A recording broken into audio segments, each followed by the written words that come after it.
Don't give it to me to deal with, Paul!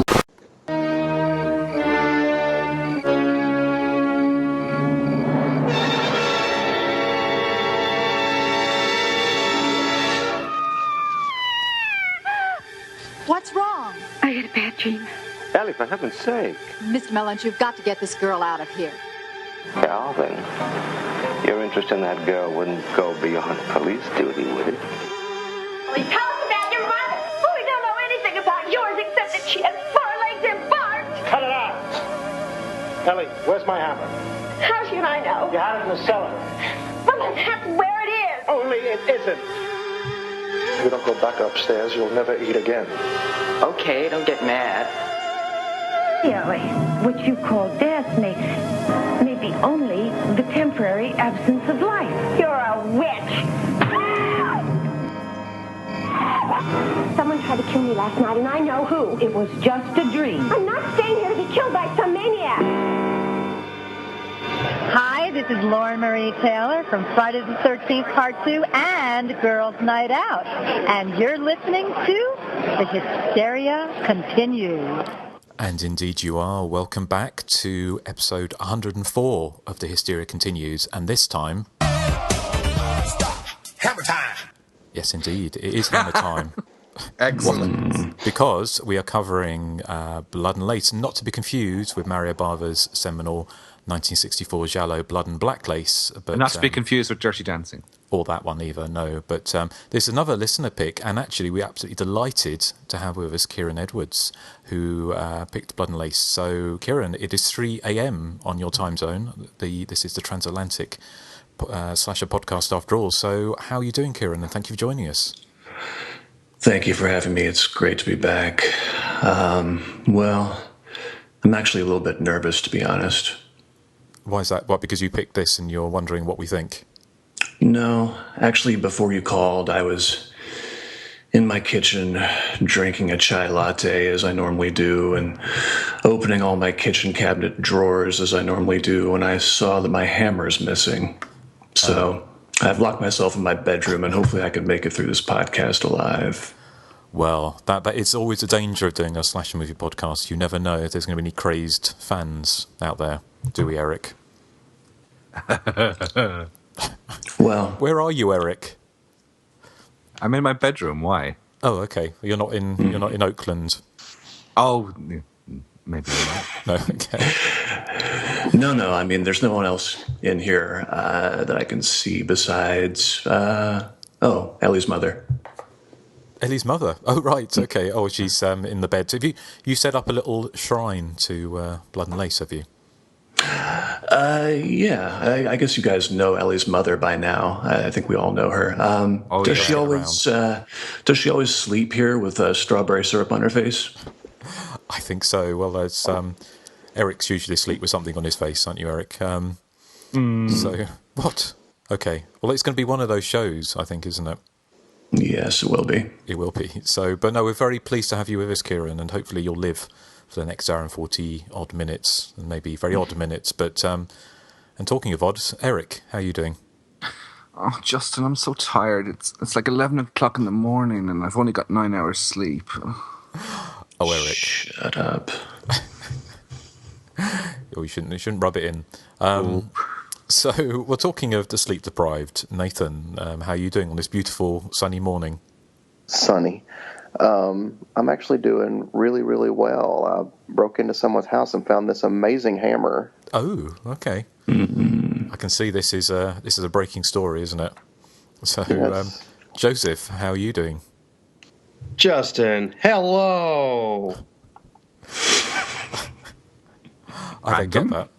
He didn't say that in this movie, though.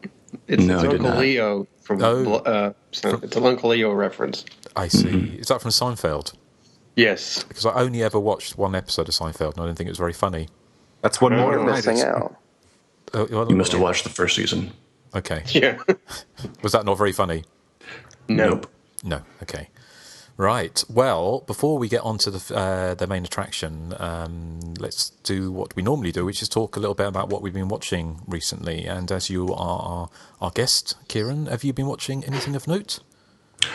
Yes. Well, I thought that since we were covering the 70s proto-slasher, that I would get in the mood by watching some other 70s proto-slashers. So the first one I saw was Scream Bloody Murder. I had high hopes for that one because the people behind this film, they also wrote The Severed Arm, which I've always liked, and they both share some similar elements, shall we say. It's kind of a cross between Psycho and The Collector, and the killer has a hook for a hand, so, I should have loved it, but I only thought it was okay. Probably because the actor playing the killer was just kind of dull and not really menacing. Doesn't have much in the way of choice dialogue either, except for what you highlighted in your review, Justin. The woman who plays his mother and the, shall we say, collectee is good. It's got some good kills, decent cinematography, and and you get to see a young Angus Scrimm, and by young I mean 45, 50, yeah, somewhere up there. So it's definitely worth a watch, but I don't think I'll go out of my way to see it again. I haven't seen that for years. I have to look back at my review, but I remember that was the first film filmed in gornography, wasn't it? Or the first gornography? First and possibly last. Yes, I seem to remember. I seem to have some kind of interesting freak out in the river, doesn't it? Where it all gets very psychedelic. That freak out happens at least 2 or 3 times in the film, yeah. Well, has anyone else had the pleasure of that film, Scream Bloody Murder? The title sounds familiar, but I can't recall if I've seen it or not.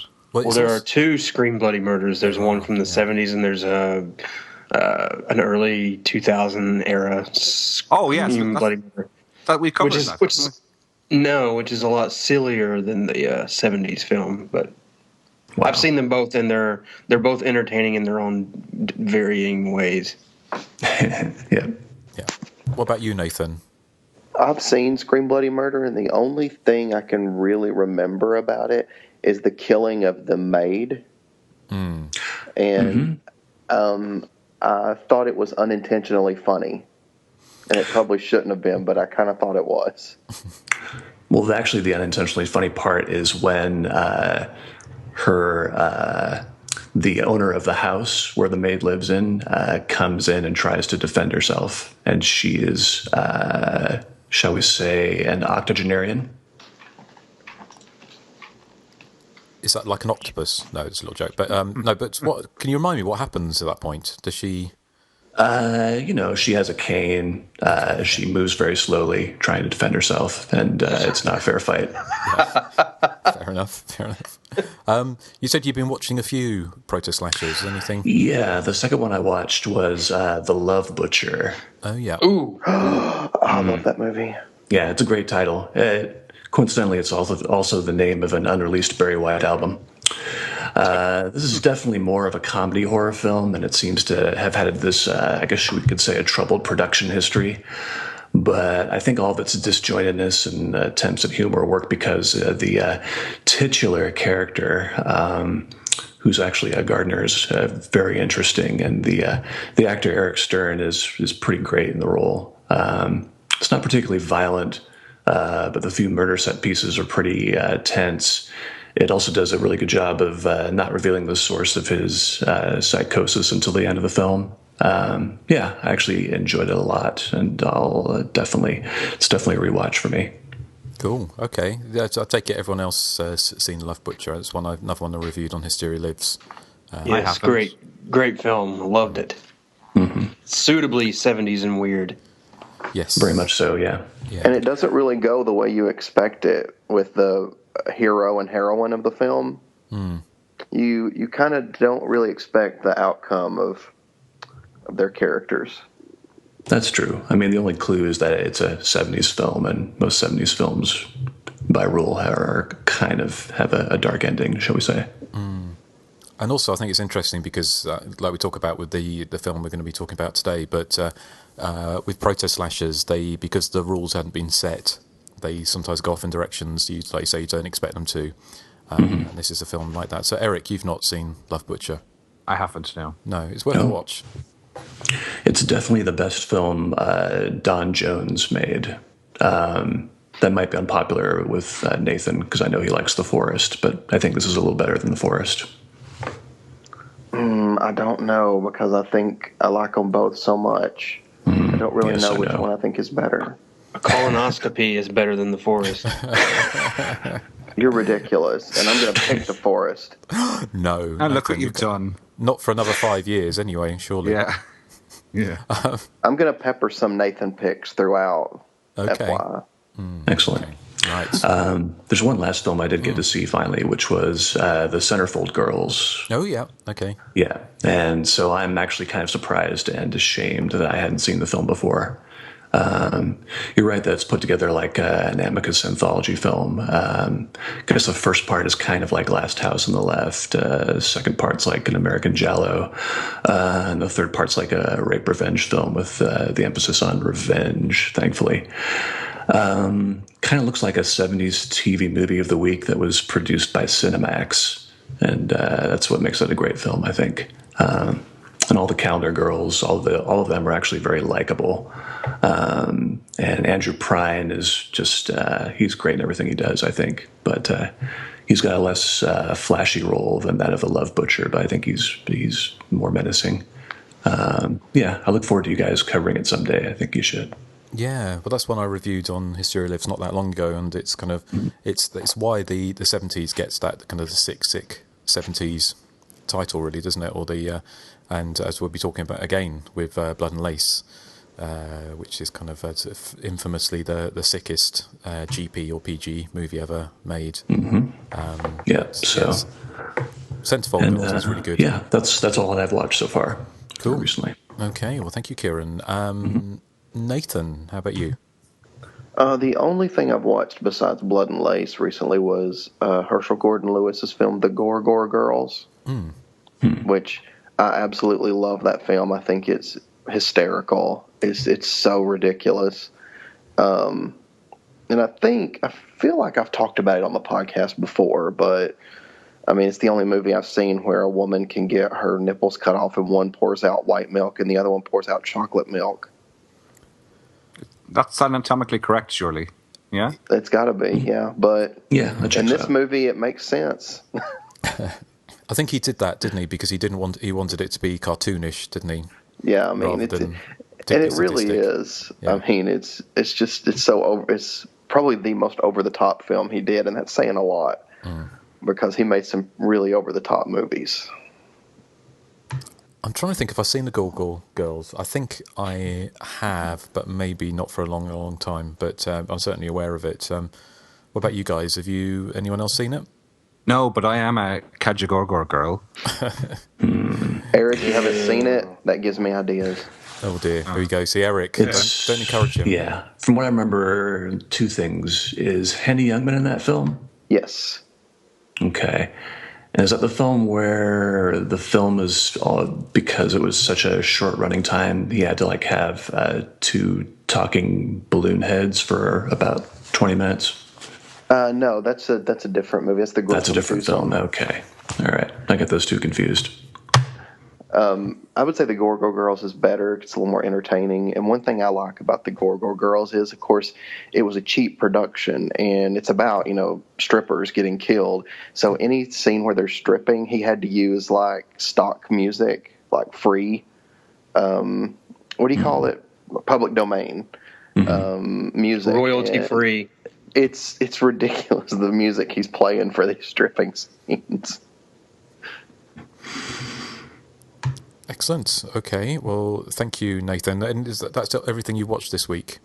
Yes. Because I say we are, again, we're putting one in the bank because we're recording a week after the last, we recorded Slum Party Massacre, which we released today, which this episode is going out in 2 weeks' time. So, again, it's one of those kind of time-travelling podcasts. But Joseph, how about you?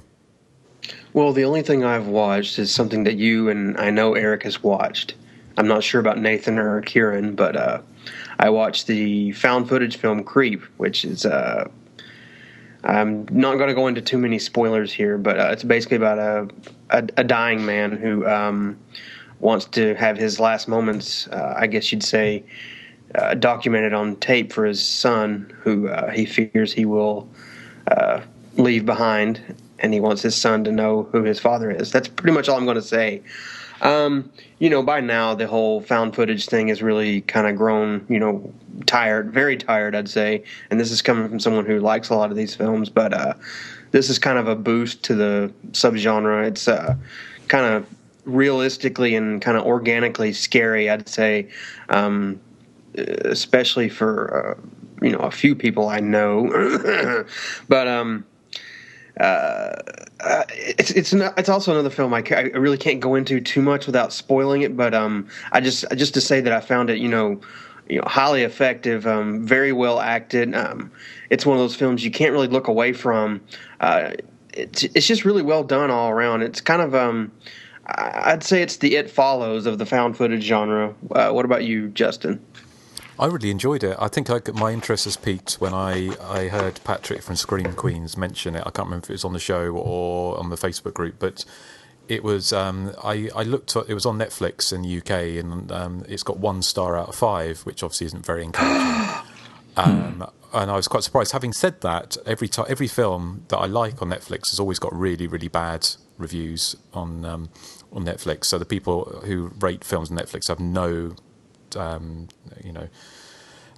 sort of quality control whatsoever. So anyway, but I thought the film was really good. I kind of went into it relatively blind, and it's a bit of a roller coaster because it kind of does stuff you think it's going to do, but then goes off in different directions. And it kept me guessing all the way through. And like you say, you don't really want to give too much away because that would spoil the fun for anyone watching it. But having said that, it was one of the few films I've seen recently that was incredibly suspenseful and very funny as well. I think it's one of the few films I've seen recently that actually does comedy and horror very well. And then when I say comedy, it's kind of it's almost like a Curb Your Enthusiasm style comedy. Almost, it's that kind of like makes you feel kind of uncomfortable and squirm in your seat kind of comedy.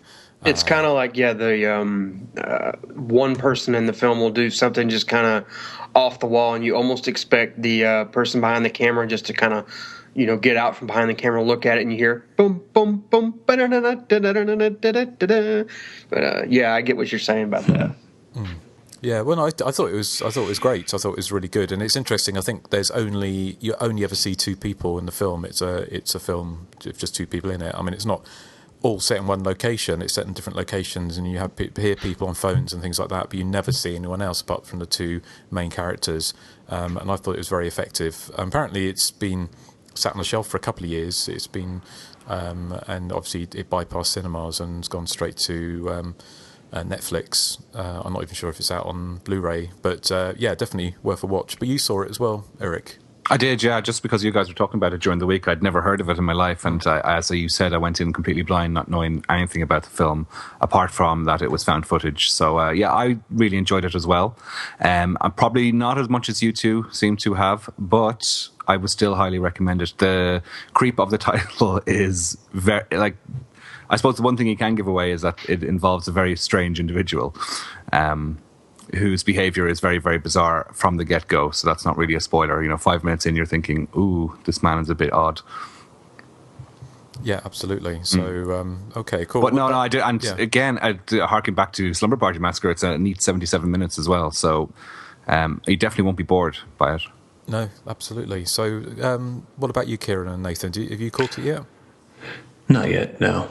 I've been meaning to. I've only heard about it actually in the last few weeks. So, and I usually like most of what the Duplass brothers do. So, I'll check it out. What else have they done? I know he's on The League, isn't he? That FX show, that comedy. Mm-hmm. He's on The League. There's that show. There's that movie Cyrus. I don't know if you ever saw that with John C. Reilly. No. That's a pretty good and comfort one. They're kind of responsible for the term mumblecore, for better or for worse. Oh, if I'd known that beforehand, I probably wouldn't have watched Creep. Yeah, exactly. So I think they've, they're pretty prolific also. So I think there's a lot of stuff out there of varying quality. Apparently, Creep is supposed to be a trilogy, from what I'm gathering. Each film following a different quote-unquote creep. We'll see what happens with that, but that sounds kind of interesting. Yeah, it does. What about you, Nathan? Have you watched it yet? No, but I'm going to watch it right after we finish the podcast. I don't know anything about it except what you guys just said. So yeah, don't go to the IMDb, or don't even look at the cover art, because even the cover art, as bland as it is, almost kind of just paints a picture, and you don't really want anything. Okay. You don't want your judgment clouded in any way. Just go in, and watch. That's it, pretty much. I really like blind watches, and there are sometimes I wish that I could just erase a certain movie from my memory and then rewatch it fresh. Mind you, Nathan, there's sometimes I wish I could erase certain movies from my memory and not watch them again, but no names mentioned, obviously. This is also probably the only found footage movie I've ever seen that's resolutely shaky cam free as well. Yes, which is a blessing. Yeah. Because I didn't even know who the Duplass brothers were or anything. I'd never seen these people before, and it wasn't until afterwards I read up that they did, best known for comedy. And you wouldn't have known it from this, although it's from, is it Jason Blum or the Blumhouse, whatever productions that does. He's and from what I read, he said Blumhouse. Is it? No, Bumhouse. Bumhouse. No, that's a different type of production house, Erik. Oh, sorry. But yeah, and he sort of, because they're behind all of the the Evil Dead remake, weren't they, and things like that. Anyway, but he sort of said to them that to make a horror film, you need a boo scene every 10 minutes or so, and you do get that through this. But it's surprising how effective the suspense is for filmmakers who have no kind of history of horror or thrillers whatsoever, as far as I'm aware.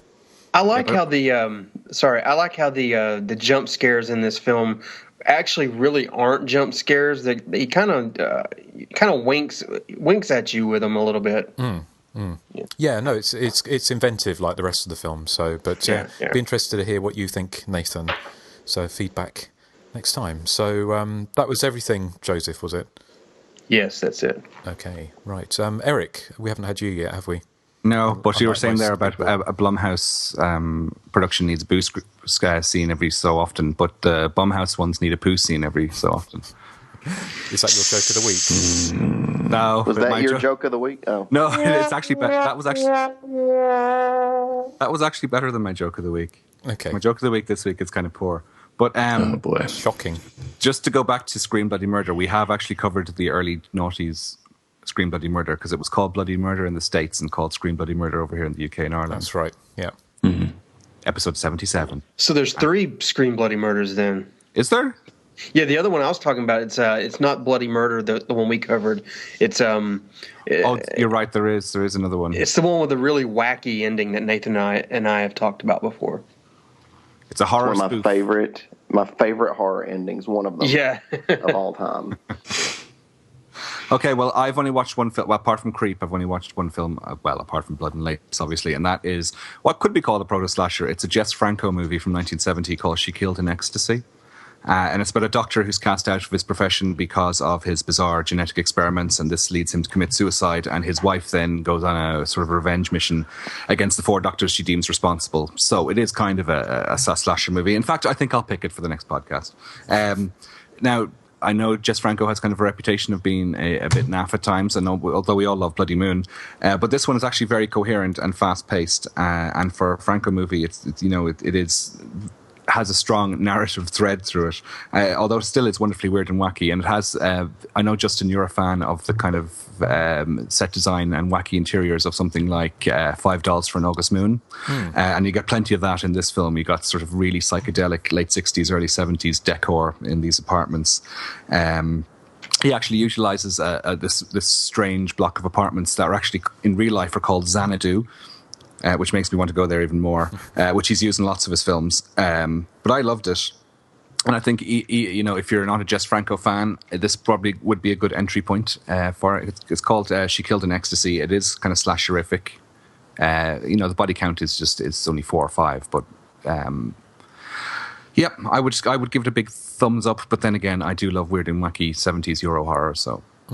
Okay, well, I'm not. My Jess Franco understanding doesn't go much beyond Bloody Moon and Faceless, and a few seen a bit of Vampirus Lesbos, that type of stuff, and also a few other ones he's done, but not very much. Also, Oasis of the Zombies, I think, was one of his, wasn't it? Yes, although Jean Roland might have something to do with that one as well. I think the two of them kind of worked on that one. Didn't he do one of the Ilsa movies? He did Ilsa the Wicked Warden, yeah. Because I saw that one. Yeah. Well, somebody's furiously typing away. It's like there's a quiz on. And Eric's losing. No, we all know who the loser was in the quiz. Erik. Yeah, I think that's getting quite old now, isn't it? Yeah, I think that was both of us, wasn't it, Erik? Oh, Justin, let it go. You keep going on about it. Oh, okay. I'm supposed to be bullying Erik this episode. No, you're not. Eric made me mad earlier this week on Facebook, so I'm supposed to be bullying him. What did I do? You made an off the cuff remark about me and Nathan. Oh yeah. Oh yeah, and I probably should have been mad about it, but I wasn't. Yeah, what did you say? And you said that you were feeling very Inga that night. So I was feeling very Inga that night. What did you say, Erik? Not wishing to stir. Something about insinuating that Nathan and Joseph might have had intimate relations at some stage in the past. Oh, I don't remember that part. Well, we know who you had intimate relations with, so there. Well, let's not go there, shall we? This is for behind the scenes later. Yeah. We've all had a few drinks. So, Erik, was that everything you done? Yeah, that is everything I've done. Okay, well, apart from Creep, a couple of bits I saw, but the one film I'll talk about briefly is The Battery from 2012, which is yet another zombie apocalypse film, but it's kind of almost like the mumblecore zombie apocalypse film. Has anyone seen it? Yeah. Did you like it? I thought it was very boring. I thought it was incredibly overrated. Because it came to the horror festival over here in Dublin a couple of years back with all this hype. Now I didn't actually see it at the horror festival. It's a clash with something else I wanted to see, so I caught it on DVD or Blu-ray, and I just found it boring. Well, it's kind of I kind of in some ways I like the idea that obviously a zombie apocalypse or the end of the world is going to be quite thrilling and scary in lots, certainly at the start. But after a while, if you survive it, it's also going to have huge passages of utter boredom. But it seems a bit of a strange choice to make a zombie movie where you focus on the periods of utter boredom.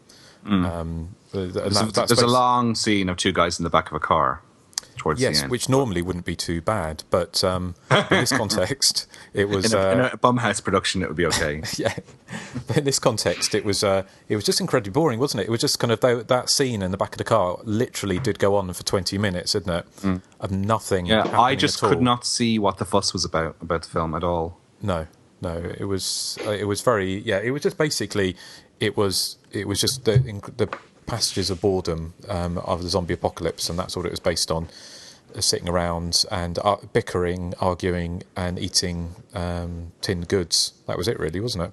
Yeah.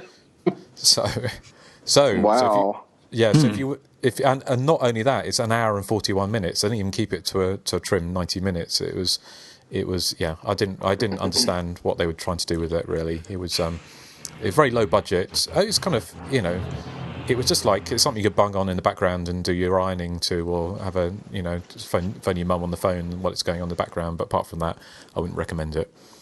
So, but I take it no one else has seen The Battery. Well, I got a new battery for my car. It's probably more exciting.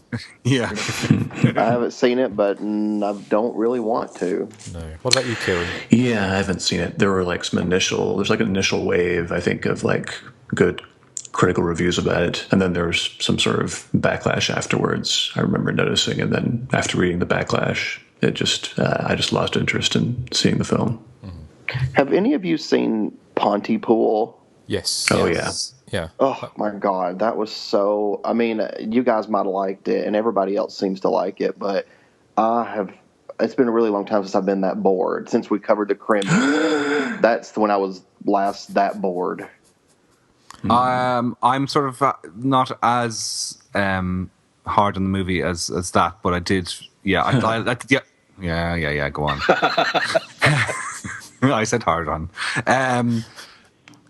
I liked the idea, the Twilight Zone idea of sort of language becoming kind of infectious and a virus, a zombie-like virus. But then after a while, it just got a bit tedious and boring. Yes, definitely, and I agree. I mean, I would agree with that. Like, the reason I wanted to watch it is I loved the plot. I thought it sounded great, but when I was watching it at Grant's, and we were both just like, "How is this movie going to go anywhere?" I'm like, I feel like this thing has been on for like an eon. I love that movie, and I will fight you all to the death for it. I love that movie as well. Do you? Oh, 2 versus 2. What about you, Joseph? Deciding votes. I don't remember. I don't think I've seen it. Oh, you got to watch it so you can break the tie. Yeah. Pontypool. I know I've heard of it, but I just don't remember watching it if I have seen it. It's very Canadian. Although, isn't Pontypool a town in Wales as well? It sounds like it should be. Yeah.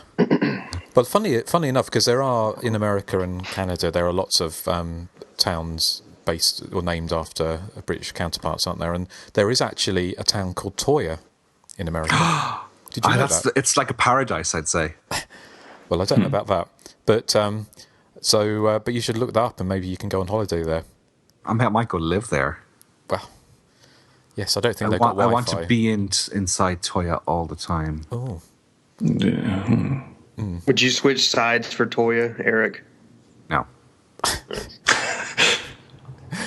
Right. Not even Toyah could do that. No. Well, I don't imagine you actually be switching sides, but never mind. How about for Stefania? Possibly, Stefania. yeah. Yes, well. That would push me over the edge, yeah. I would. But where is Stefania? Where is she? She should be here. she's actually in Kieran's closet with a hammer.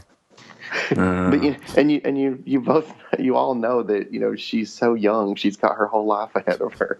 Yeah. What are you trying to say? Nothing. But that was 1996. So anyway, all I want to do right now is go back and watch Fatal Frames now. I can watch that every day. I love it so much. So do I. Yeah. Have you ever seen Fatal Frames, Kieran? A long time ago, yeah. It's very rewatchable. It is. Right. Okay. Well, I think we should probably move on to the main attraction, which of course means Hammer time. Ladies and gentlemen, are you strong enough to handle shock after shock after shock as desire drives a bargain with death? Can you refrain from cowering in fear as terror strikes and again and again from its hiding place in the darkest corner of the unknown? If so, then maybe you're ready for a little film called Blood and Lace. Not to be confused with Blood and Black Lace. The reason I had to put that together instead of doing the practical thing and just read from the back of a video box is because I don't believe this film ever had a proper VHS release in the US, at least. In case anyone hasn't watched it yet, it's basically about a teenager whose father is absent, whose mother is murdered, and she gets placed in possibly the worst orphanage in the world while the mother's killer is still on the loose. I first found out about this movie 30 years ago when I bought the Psychotronic Encyclopedia of Film, and I saw that amazing poster for the first time and the review that called it one of the sickest PG-rated films ever. And I was intrigued, of course, but I couldn't find a copy. 10 years later, when I was living in San Francisco, there was an amazing video store called, of course, Le Video, which is still around, but barely, and that's another story. But they were very good at stocking bootleg VHS copies of various horror and exploitation films from around the world, and they had a copy of it. So when I rented it, I realized two things. One, the only thing on the poster that's in the film is the hammer. And two, Mel, the cook from Alice, is a very, very sleazy man. In fact, every character in the film is, shall we say, deeply flawed. And strangely enough, that did not make me dislike the film at all. Possibly because its PG rating prevents you from witnessing anything gratuitously disgusting. The acting is, to put it mildly, varied. But Gloria Graham, who plays the head of the orphanage, is quite disturbing and quite fun to watch. The film is everything you can ask for. It's got catfights, meat cleavers, library music that's from a 50s sci-fi movie, bodies and freezers, and some pioneering slasher elements, including a hammer cam and a man in a Freddy Krueger-ish outfit with a mask that looks like George C. Scott at the end of Firestarter. It has also one of the most shockingly cynical endings you'll see in a film. And yeah, I enjoyed it a great deal, and I hope that you, dear listener, will also enjoy it. Let's see what other people think about the film. Erik, what are your thoughts on this movie? Yeah. Okay. Well, I think that's a terrific opening with the obviously the John Carpenter. John Carpenter was inspired by the opening with the hammer cam, as you call it. And although the effect of the actual slaying of the two people in the bed is kind of clumsily handled, I mean, it's sort of, the hammer seems to almost bounce off their heads rather than sort of penetrate the flesh. And the victims don't seem to struggle in any way, even though like one blow doesn't kill them.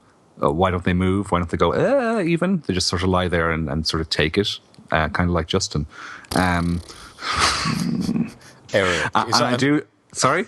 Is that another your joke of the week? We haven't had... It is. It's going to be... No, it's not that one. Oh, Rector, sorry. Don't apologise. Tom, you better pump the organ today. Carry on. Okay, and I love the superbly sleazy twist at the end, which I'm not going to reveal, but it's the middle section I'm not 100% sure about. I mean, I do like parts of it, but other bits of it feel kind of TV movie-ish to me, and it reminds me very much of a film of the same vintage that everyone else seems to love except me, and that's Whoever Slew Auntie Roo, which again is set in kind of this orphanage run by a sort of Hitler-like female figure. I think the score is kind of weird in places as well. It's scored as if it's a 1930s adventure serial like Flash Gordon or something, which I think it's fun to hear, but I don't think it's appropriate at all for the feature. I do love the fact that all the orphans are like 30-somethings. It's completely outdoing the trend that of Beverly Hills 90210, and I'm thinking particularly of Andrea Zuckerman. It does have a great sort of 70s feel, and has a grimy sort of grindhouse feel. Gloria Graham is great as the villain in it, and I do think that the scene where she's taunting the teen she has sort of tied up in the attic for trying to run away, and she taunts her by drinking a glass of water in front of her is supremely sadistic and quite funny. You were saying the sinister burnt man who runs around kind of in the Freddy Krueger shirt reminded you of George C. Scott. I got hints of Rod Steiger from him. Does anyone else? Yeah. And also it has kind of an odd feel to film, because it seems incredible. Like for an outsider, it seems incredibly easy for these kids to escape if they really want to. I mean, there's no heavy security in this place. All they have to do is run. I don't see what the problem is. And it's also interesting to see that there is a female character in this called Bunch. I mean, is Bunch really a name in America? No, I've never heard of anybody named Bunch. Yeah, a last name maybe, but not a first name. Yeah. I love the scene where she gives herself a makeover, actually, and she ends up looking like she's been shot 6 times by Homer Simpson's makeup gun. And of course, there's that wonderful cat fight she has straight out of an 80s soap opera. She has a cat fight with Ellie over a boy, obviously. So yeah. Oh no. Overall, I did enjoy the movie. I'm not sure as I'm as enthusiastic about it as everyone else in this podcast. I'm not 100% sure what your views are. I like the beginning. I like the end. In the middle, it plods a bit for me. Although there are certain scenes that are effective in there. As far as early 70s proto-slashers go, it's pretty decent.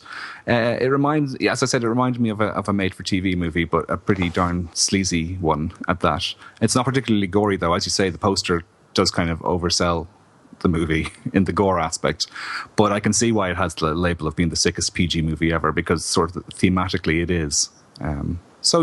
Good, but not brilliant in my opinion. Yeah, that's fair. Yeah, I would argue that the disorienting feel of the music and the pace are just what make it uniquely 70s, at least in my mind. But I can see why there are various tedious spots. Be curious if there's any sort of rewatchability going forward, where those tedious spots become more interesting as you watch it again. But time will tell, I suppose. What are your thoughts on the movie, Nathan? I really, really like it. I actually didn't find any of it tedious or boring. Like, I was completely drawn into it. Like, it's, especially with the opening scene. I do kind of agree with Erik. The character, the deaths are kind of clumsy, but I mean, I was okay with it because I love the hammer cam, and we get the hammer cam, more than once. So, I mean, I just love, it's almost like the hammer's just attached to the camera, which I just like the way they shot that. Gloria Graham is incredible as Mrs. Deere. I kind of thought she was just misunderstood. Really? You're very forgiving. Well, I mean, we don't know what her life was like before she started this orphanage. She was a serial killer, though. Well, yeah, we don't know what Jeffrey Dahmer's life was like. We all have our bad sides. I mean, I don't know if it's necessarily her that's the serial killer, or if it's Uncle Leo who's the serial killer. This is Nathan trying to justify the fact that he's a junkie. How dare you? And it was awesome to see Uncle Leo back when he was, I wouldn't say young, but younger. Especially for anybody that's a Seinfeld fan, which I am. And I'm glad Erik brought up the scene with Mrs. Deere taunting the girl with the water, because I thought that was such a cruel scene, and that did kind of make me not want to root for Mrs. Deere, because I thought that's kind of going a little overboard. But I mean, and you guys have brought up the ending. I mean, that ending is just great. I mean, it's so 70s to me. Like we mentioned earlier, when we were talking about The Love Butcher, the 70s just kind of had this way of having these like cynical or, not happy endings. And The Mask. I love The Mask. The killer wears stalking the orphanage grounds. And I mean, this movie throws everything at you, which I love, and like the cat fight is hilarious. It's so much fun. It's like an old it feels like it's right out of like an 80s like a women in prison movie or something. But and I like when Mrs. Deere slaps Ellie like multiple times. That was a really funny scene too. But I mean, thumbs up from me. I mean, it's so much fun. Cool. Yeah. No, I agree. I definitely enjoy the film for its many bizarre elements. So, what are your opinions on the film, Joseph? By all rights, I really probably shouldn't like it, but I actually like it a lot. Like everyone's saying, it's suitably 70s. I like the killer's outfit. He kind of reminds me of Tor Johnson dunked his head in porridge or something. That's Tor Johnson, George C. Scott, and Rod Steiger. Yeah. Toya. Hey! I love that every character in this film, even the protagonist, everyone's just so sleazy, and the acting is just kind of melodramatic. The writing's all melodramatic, and just a bunch of people you wouldn't mind kind of gathering up inside of a confined space and setting fire to it. Just very, very disturbing individuals. Like you said, a really great cynical ending. The identity of the killer is fairly obvious, but so what? I don't know. It's just a lot of sleazy 70s fun. I like the hammer stuff. Even the more talky scenes where it kind of becomes I wouldn't really want to call it a kind of a crime film, but I guess it has that kind of aesthetic. Even that stuff really didn't bore me. Typically, when you're following someone who's investigating the goings on, I kind of drone out because I feel any slasher film that has to kind of segue into cops investigating the crime, I just find that stuff boring. But here, I don't know, it held my interest for some reason.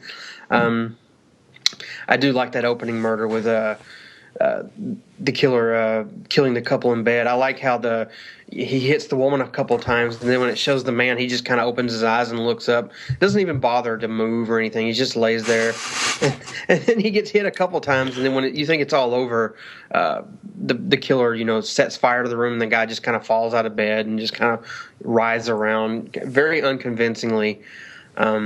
It's not staged very well. The whole movie is kind of like that. The choreography is just kind of all over the place. But I don't know. There's just something about this film that's just kind of endearing, in a kind of kooky, off the wall manner. But big thumbs up for me. Cool. Yeah, I think for me, whenever the cop scenes or the investigation scenes happen, the only thing that draws my interest is I just say to myself, "That's Mel the cook from Alice. That's Mel the cook from Alice." I just say that a few times. Yeah, I always remember him from Loverboy. Patrick Dempsey. Come on out here. Yeah. So, well then, what are your opinions on the film, Justin? Well, I adore this film. I think it's great. I mean, I've got the poster. I've got the original poster, which I quite often have up in the hallway. What? Did I hear a giggle there? No, it's probably just me saying excellent, but the word not coming out properly. No, that's all right. I'm just used to Erik. You sound so paranoid, Justin. I am paranoid. Justin, why would that be? Why would that be, Erik? Anyway, I should. Because you've got issues. That's why. I certainly do, Erik. And I should be the one that's paranoid right now. What? Because you got something in your closet? Mm. Who was that? Who's that in the closet? It was something. Yes. Yeah. Okay. There's a cat clutching a hammer. Could it get any more strange? But yes, no, I love this movie. I've got the poster. I also bought a few years back the Greek VHS, and I think that was one of the only legitimate, even if it was legitimate, I don't know, releases of the film on VHS. I really do enjoy it. I think it's incredibly silly in a good way, and sick and twisted in the ways that only really 70s movies can be. I mean, I think we talked a little bit about the opening scene. Obviously, we've all mentioned it. And I've mentioned it before about how it was obviously John Carpenter ripped it off for the beginning of Halloween. So the film's on YouTube at the moment. The whole film's on YouTube. And also, of course, it's getting a release from Scream Factory on Blu-ray, which is fantastic, later this year, I believe. So, but if you just want to watch the beginning of the film, just watch it. It is in some ways shot for shot like the beginning of Halloween, apart from with a hammer, which is a kind of a camera point of view, prowling around the side of a house, going into the kitchen, watching a hand going to a drawer, pulling out a hammer, and then going upstairs with the hammer in front. So it is. I've never heard John Carpenter address this, but I think he's a little bit of a magpie kind of filmmaker. I think he does kind of sort of take bits and pieces from other people's films, and Halloween still is my favourite film of all time. So that isn't necessarily a bad thing. But I've also mentioned, obviously, with the Freddy Krueger mask again. I wonder if that may have been a kind of subconscious thing back in the back of Wes Craven's mind. The other thing I thought was looking at the links, and I'm sure this was just a coincidence. It's like when the killer in the mask hovers over Ellie when she's in bed and she wakes up and sees him. And obviously, a lot of this is kind of nightmares, although it's not playing. You don't see the nightmares, but Ellie has lots of nightmares. So obviously, have that connection. But when she wakes up and she sees him hovering over her later, she says, I saw this horrible face, which reminded me a bit of Dana Kimmel's freak out in Friday the 13th Part 3, but I think that's probably quite tenuous. But I really liked Gloria Graham, as you mentioned in here. She's obviously slumming it in this movie in some ways, considering the film she'd done before, but she seems to be having a ball. I think she was playing it as a comedy, but very straight-faced. but she kind of came across as like she was kind of as bad orphan, matrons go. Then she's right up there with the kind of the nun in Silent Night, Deadly Night, and also she reminded me of Faye Dunaway in Mommy Dearest a little bit. With I can't imagine, as far as safeguarding goes, this is a particularly good example of social care, is it? Sort of having teenage girls strapped onto a up in the attic. And I would imagine it'd be frowned upon.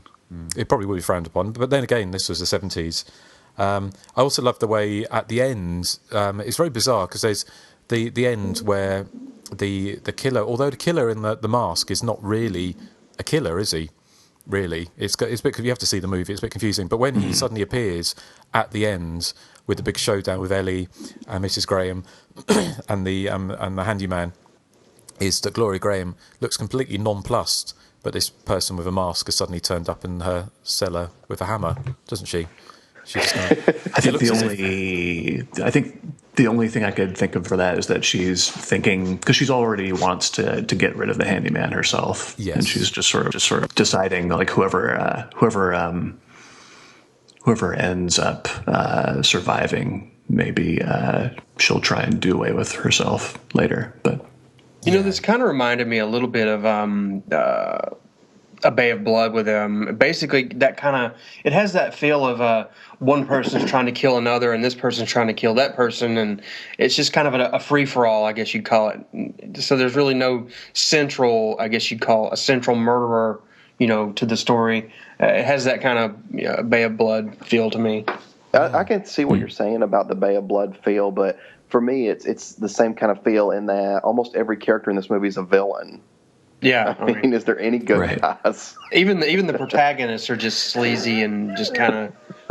Yeah, yes. Right, I won't arrest you if you marry me. Yes. Spoiler alert! But come on, right. That's very unethical. Well, it gets even more unethical, doesn't it? Yeah, it does. It gets worse. Yeah, it does. Are we going to spoil the ending? We should. We spoil them every time. It's our thing. Oh, yes. Well, if you don't want to hear the ultimate ending, it's basically skip ahead 5 minutes now. But it turns out that Ellie was actually the killer all along. She doesn't kill anyone else in the movie, I don't think. She kills her mother and her lover. But the policeman fingers her, essentially. He wants to marry her. He certainly wants to. He certainly wants to. But then it turns out that he says that he was Ellie's mother's first lover, and Ellie was been looking for a father, and all she knew, her mother told her that her father was her first lover. So the policeman who wants to marry Ellie, after telling her he won't arrest her if she marries him, turns out to be her father.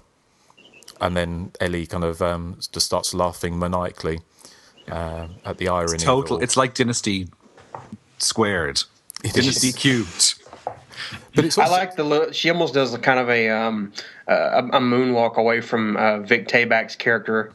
When during the revelation, they kind of pan out to that wide shot. She's just kind of stumbling back like a mummy almost.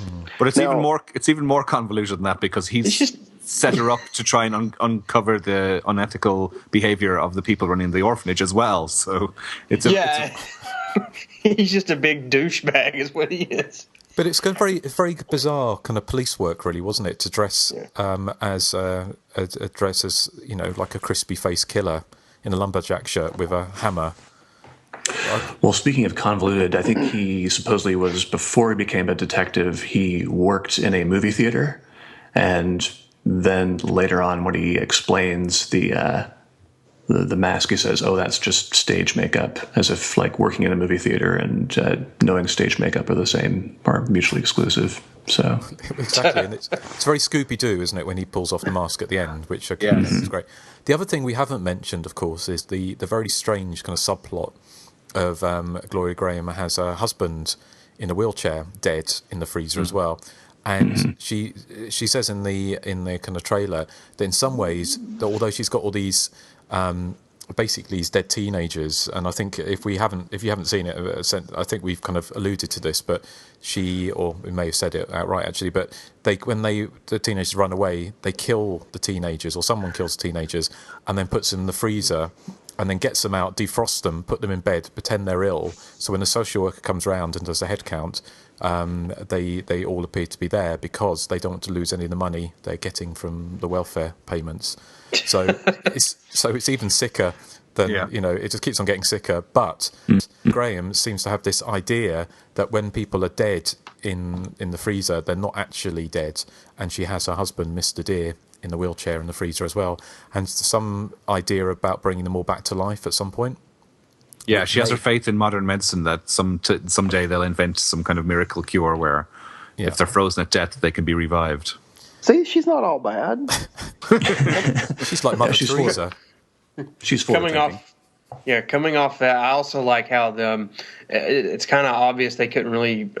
I guess they couldn't really afford a freezer, so they used kind of a blue tinted lens to kind of give that freezer look during those scenes. I felt that one. Now, what did you guys think would have been the ultimate outcome for this new happy couple? Do you think him and his daughter wife lived happily ever after? Yeah. I have a feeling she would have ended up killing him with a hammer. I think she probably would. Well, I just hope the Supreme Court gave them their rights. Yeah. I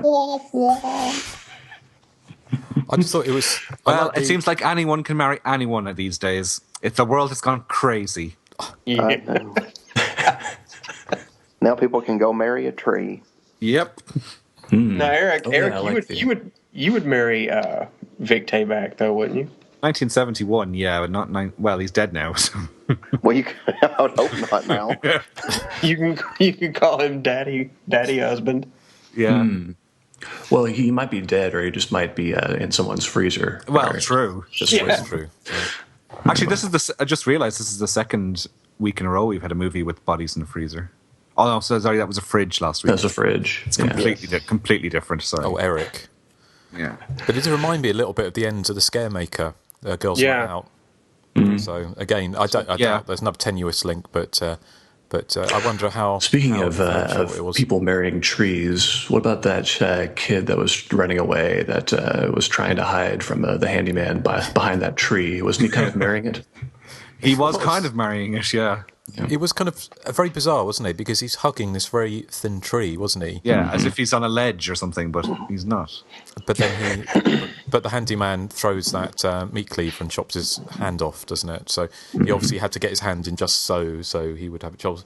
The other thing I liked about the extra sleaze from this all, of course, is when the handyman says to Ellie that he will help her escape if she comes down into the cellar with him, and she does. And then he gets out a bottle of whiskey and says, "Drink this. This will help you escape." And then tries to rape her, which is it's just all so inappropriate, isn't it? But whiskey does help you escape.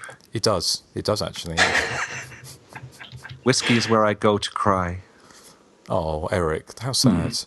I mean, in a pitiful way. You're so mean to me. Well, no, I don't mean. I mean, genuinely, it's genuinely pitiful, Erik. You have our sympathy. I prefer gin and vodka anyway. Yeah, I know you do. So what's it at the end? It was Jennifer who pushes Gloria Graham into the freezer. I think so, yeah. Yes, it is. It is, okay. Hope she got a drink. I hope she got a drink first, yeah. I don't really know how she found the strength to actually push her in the freezer, but... I love the actress because she's thirsty. I'm thirsty. She sounds like a 1940s ghost, you know. They used to have those kind of voices. Oh, I'm thirsty. I need a drink. Huh. So I'm going to have to go figure out which 1940s ghost you're referring to. I don't know, just a ghosts of yore. Those ones that have, like, sheets on them. Oh. Okay. Okay. So, anyway, that's another episode of Paranormal Activities at Erik's what we could call it, nocturnal The ghosts missions. of yore. Yes. From the Proterozoic period. It almost reminds me when Erik kind of just pulled that out of his hat. The ghosts of yore of the Friends episode where Rachel's telling Phoebe that everything she's getting is from the colonial times because she doesn't know any other time frame. And then Ross quizzes her, and he's like, "What other time periods are there?" And she's like, "There's colonial times. There's yore. The days of yore, yesteryear." My apothecary table. See, Justin doesn't like Friends. We all love Friends, though. Well, I used to watch it back in the day, but I can't be bothered now. I always said that It's pretty Friends awful. Friends is one of those shows to me. When it's funny, it's really funny, but when it's sappy, it's painful to watch. Yeah, when it's sappy, it is painful to watch. One thing that Joseph was saying to me during our loo break earlier is that the character of Pete, who's played by Dennis Christopher, looks like Anthony Michael Hall in the Vacation movies, and he's just appeared on my screen, and I can totally see where you're coming from now. Yeah. It didn't occur to me when I was watching it during the week, but now it's so bloody obvious. Yeah. I haven't seen Vacation. All he's missing is the braces on his teeth. Yep, it's crazy. Now he's turned into Ed Helms. Into who? What? Who? The new Vacation movie that's about to come out. Yeah, right. The reboot. Right. Yeah. The redo. I'll watch that one. Okay, well, bringing it back to Blood and Lace, do we have anything else left to say on it, or would we like to move back onto some background? I have background, actually. I can't, if you can believe that. Gosh. Cool. Okay. Well, do you want to regale us with some background, Joseph? Sure. Justin and Erik, maybe even Kieran, not Nathan because he never has background. You may be able to clarify this. Apparently the budget was $200,000, according to the Wikipedia article. Melody Patterson's dialogue in the opening scene was dubbed over by famed voice actress June Foray. After the first scene, the dialogue is again spoken by Patterson. This is director Philip S. Gilbert's only credit. The writer, Gil Lasky's, his other credits include The Night God Screamed and two other titles. Two other titles I like: The Gay Deceivers and The Manhandlers. Those are Justin movies. It's you watch Spanish, them on your big screen. It's Spanish titles. There's a Hielo Sangriento, which translate to bloody ice, I guess for the meat freezer stuff. Vision Sangrienta, which translate to bloody vision. The Greek title, which I cannot even begin to pronounce, translates to The Secret of Girls.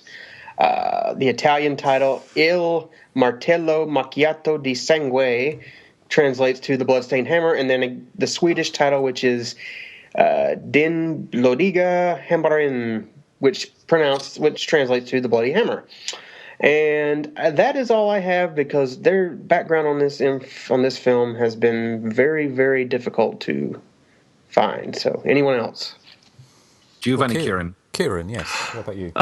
No, unfortunately, Dirty Dancing was playing outdoors, so I didn't have any chance to go to do any background.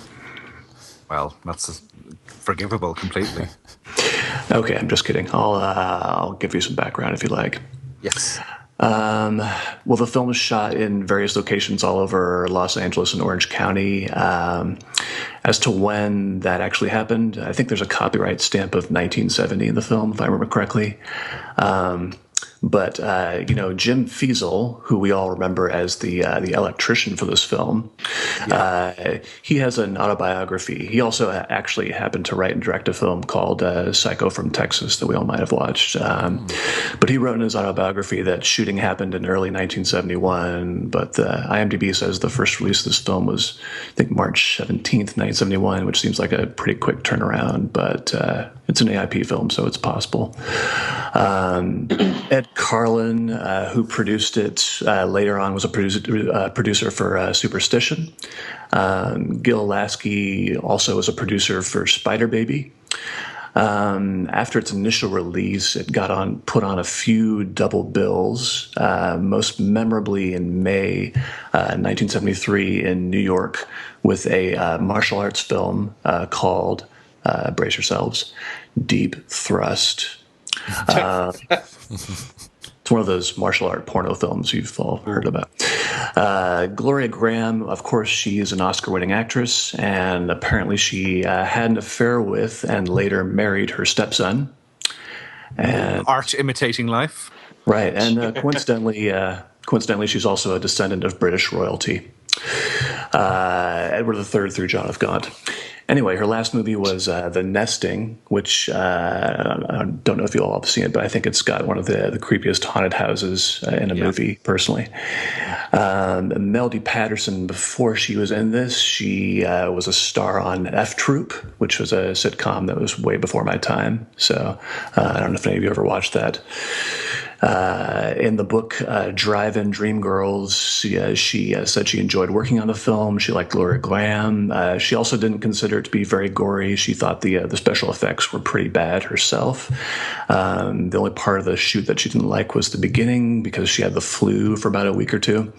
And then after the shoot, she married Dano from Hawaii Five-0, but they're not married anymore. Len Lasser, Uncle Leo. I will always remember him actually first as the gangster who ends up in the soda machine in the film Ruby. I don't know if you've all seen that film. Oh yeah. And let's see, Milton Seltzer, who plays a social worker, Mr. Mullins. He's had a long career. He already had a long career in television, but I always remember him as Merlin Hinkle in one of my favorite comedies, Tapeheads. Paul Hipp, he was a cinematographer, and he was also a cinematographer for Devil Times 5 and The Boogans. Now, Louise Sherrill, who plays Ellie's mother, she also wrote and directed her own horror film, The Ghosts of Hanley House. Has anyone seen it? No. Well, I have, and it's slightly better than Night of Horror. In fact, it even also has an opening scene in a bar. The difference is the opening scene in a bar takes place in a bar, and you can see the people in the bar and not just their feet. So, it has that going for it. It's just slow, and just a lot goes on, and not a lot goes on. The only thing of interest about that film is that the female lead is Tanya Roberts' sister and was married to Timothy Leary for a while. And that's it. That's all you need to know about it. There's some other interesting credits in the film, but I'll leave them to you guys if you want to talk about them. Okay, well, I've got only a tiny bit more to add to that, and because you've covered most of what I had here. What I will say is that Melody Patterson states that her date she got married to James MacArthur from Hawaii Five-0 was July the 12th, 1970, which was after shooting had finished. So I'm guessing the film was shot in the sort of early summer of 1970.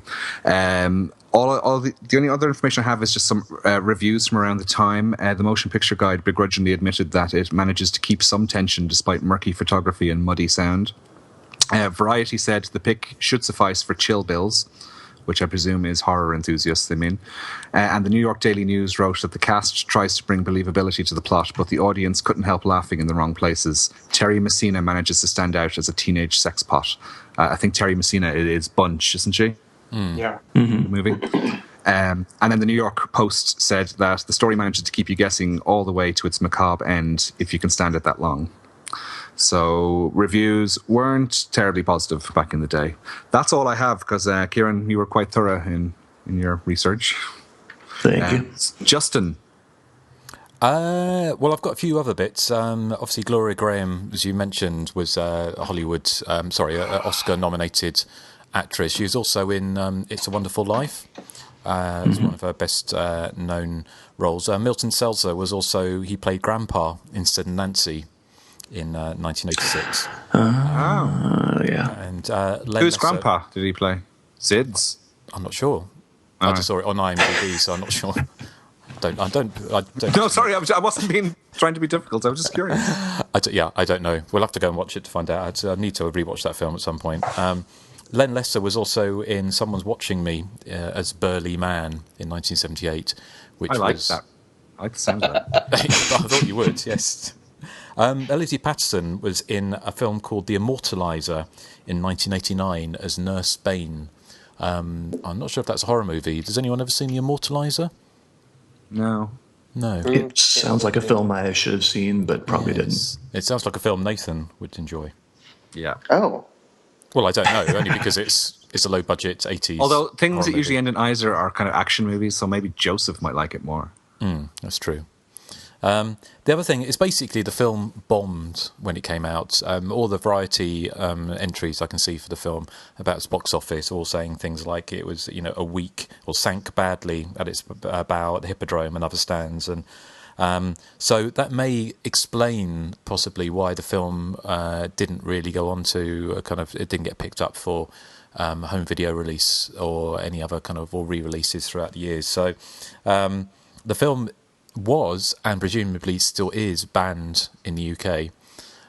It was banned in 1971 or 72 by the BBFC for violence. So it, as far as I'm aware, it never came out in the UK, and it's never been out on home video. So obviously now it would have no problem getting a release. I think you're right. It still wouldn't get a PG though. No, it probably wouldn't get a PG. No.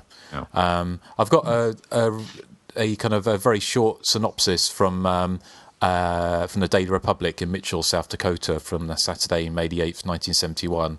And it kind of does a little synopsis of the film, but it says at the bottom, filmed in colour, Blood and Lace has been rated GP, all ages admitted, parental guidance suggested. So again, it's kind of, I do wonder what people would have felt when they took their 6-year-olds to see this.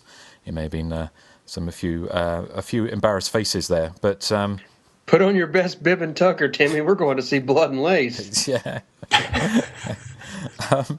I'm just going to see. Yes, I should say the film was definitely shot in 1970, because apparently it was filmed as an independent production by Carlin Productions and is picked up by AIP for release in Variety says in 1971. So there's a piece in here which says American International Pictures has purchased the film Blood and Lace from Carlin Productions, will release next spring with Gloria Graham and Victor Tabak. So that was from December 9th, 1970. So the guy, Jim Weasler? I think Jim Fiesel, the guy who did Psycho from Texas. Yeah, so he's probably just getting the dates. He probably was maybe filmed in March 1970. But I did have a look to see if I could find anything about the music, because obviously music is lifted from somewhere else, isn't it? And it's kind of seems to be oddly inappropriate throughout. But there's music credit just for somebody credits for the music, but not actually a composer. So I don't believe there's any original score whatsoever. So I can't imagine a Blood and Lace LP album coming out. It has kind of a Muzak feeling to it, kind of like elevator music in spaces, I thought. And there's gratuitous theremin music also at the end too. Just one other thing is that I forgot to mention Dennis Christopher. Did nobody mention him? Who plays Pete, the one who looks like Anthony Michael Hall? He of course, is the lead in 1980 slasher movie Fade to Black. And he still is acting today. He was recently in Django Unchained, the Tarantino movie. And the other thing is, I haven't seen this movie, but Gloria Graham was in Mansion of the Doomed, a.k.a. Massacre Mansion. Has anyone seen it? I used to have that poster. Yeah, that's the one where they take out the eyeballs, isn't it? Yeah, that's what the poster seems to imply. Right. Great. And great Vic poster. Tabak's in that as well. Oh, is he? Mm-hmm. Oh. Cool. Okay. Well, Nathan, have you got anything for us? No. But Joseph is incorrect, because during our last episode, I had a ton of background. You did indeed. Yes. I have one little bit as well. This film is somewhat related to the film E.T. Oh, same as last week. We had an ET connection with Slumber Party. No. The woman who's responsible for continuity for this film, her name is Carol Littleton. She ended up becoming like a top flight editor. So she's been an editor for films like E.T. and Dreamcatcher and films like that. Because Amy Jones was meant to be the editor of E.T., but she turned it down to do Slumber Party Massacre. Well, there you go. So it's all connected. The rich tapestry of slasher moviedom. So that's right. So I kind of guess that is Blood and Lace. But Kieran, thank you ever so much for choosing it. Yes, I certainly enjoyed it. You're very welcome. Yes.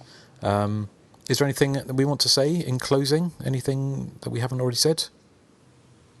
Don't think so. No. Okay, well, should we go on to some feedback? Although, as we're recording a week after the last episode, probably not going to be very much. But while I play the contact details, who would like to read out the Facebook? I will. Okay, well, I've played the contact details and I'll come back in with that in a second. And this is how you can get in touch with the show. Be sure to search for and like us on Facebook. Follow us on Twitter at THC_podcast.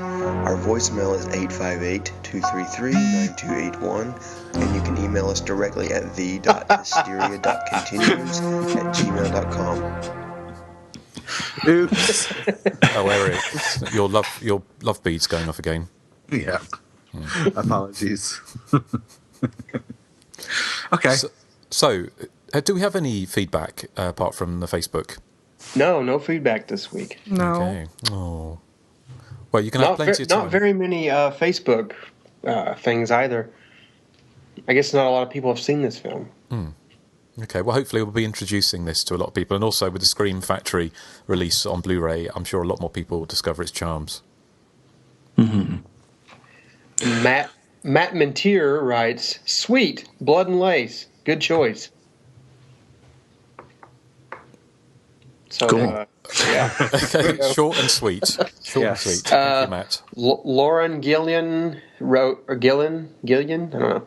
She writes, or he writes, the names are so unisex these days. This person writes, "Blood and Lace is amazing, especially if you use Patrick K. Walsh's review as a commentary," whatever that means. So, thank you. Is Patrick, has he covered it on Screen Queens? I haven't heard that episode. Must be an older one. I have no idea. When do you get a man called Lauren? Yeah. I've met a man named Lauren before. Oh, yeah. It's usually like Loran, I think. Yeah. Okay. Jesse Gandy writes in, "I thought Blood and Lace was pretty light on the slasher element. That was disappointing. It reminded me of House of Whipcord. It also features Uncle Leo from Seinfeld. Did you know that Uncle Leo was in Seinfeld?"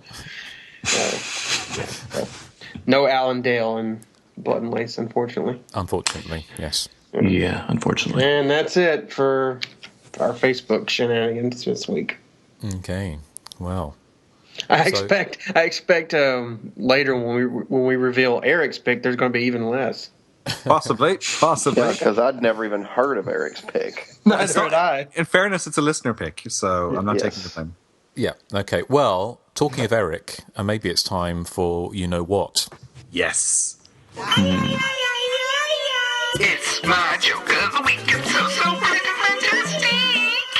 Okay, Milton Seltzer, who plays Mr. Mullins in Blood and Lace. Did you know that he's very good at helping his nieces and nephews when they feel sick?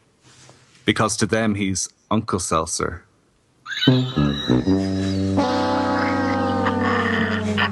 I don't get it. Alka-Seltzer? Uncle Seltzer? That was very good, actually. I thought that was very good. It was. Considering you'd said how awful it was. Oh, you're talking about like the medicine that helps people when they're sick. Oh, I get it now. Yeah, that's good. Thank you. Because usually, Erik, you usually tell jokes that make the trombone player from the town of Dread Sundown cry. It takes a lot to make him cry. Erik's getting bullied by our guest. I know. Yeah. Fair. It's so unfair. Oh, poor Erik. There she is. Yep. So, well, I think we're coming to an end, aren't we? This is going to be a short one, as all Erik's lovers have said. But Erik, are you going to tell us what we've got next time? Okay, on the next episode, a listener pick from Paul Chandler, a friend of mine, and he has asked us to cover the recent Brit movie, which has very tenuous slasher connections, but I think is utterly brilliant, Sightseers. Indeed, yes. Very good film. So I'm looking forward to covering that one. Although, as you say, there's murders and people being murdered. Yeah. So there is that and link. There's laughs as well. Yes, it's a black comedy. So, but I take it that's not one that Nathan and Joseph have seen, is it? I'd never even heard of it until he mentioned it to me. What's the director's name again? It's the guy who did Kill List and. I don't remember. Yep. What was that? It's that guy. Yeah. That guy. So, have you seen it? Ben Wheatley. Ben Wheatley. Yeah. Okay. I have not seen it yet, but I do own it. Okay, well, there you go. So it is available in the States. Mm-hmm. Okay, well, that's good. Yeah, because if it wasn't available, like in the shops or something, you wouldn't be able to see it. Oh no, well that's true. There'd be no way. There'd be no way of seeing it. Yeah. Indeed. But we will be back because I'm off on holiday for 2 weeks. Well, not for another 2 weeks, but anyway, it all should be fairly seamless, hopefully. So we'll be back in a couple of weeks after this. Oh, by the way, the nurse in Blood and Lace is played by a character called Mary Strawberry, which made me want to sing "We wish you a Merry Strawberry and a happy new pineapple." I haven't been drinking. Yeah. You should have left it at the joke, Eric. Yeah.